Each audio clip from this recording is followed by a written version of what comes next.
بسم اللہ الرحمن الرحیم۔ السلام علیکم۔ ایک بادشاہ کا غلام بھاگ گیا۔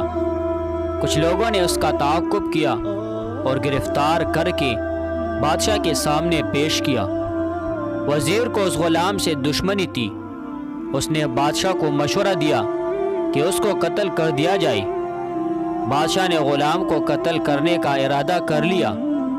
غلام نے ہاتھ باندھ کر عرض کی کہ حضور کے حکم کے سامنے میرا سر خم، لیکن کیونکہ میں حضور کا نمک کھا کر پلا ہوں، اس لیے نہیں چاہتا کہ قیامت کے دن آپ پر میرے ناحق قتل کا الزام لگایا جائے اور لوگ بھی آپ کو ظالم نہ کہیں کہ غلام پر ظلم کیا گیا ہے۔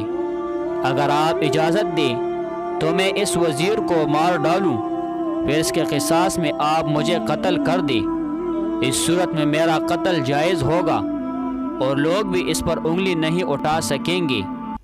بادشاہ ہنس پڑا اور وزیر سے کہا، اب تیری کیا رائے ہے؟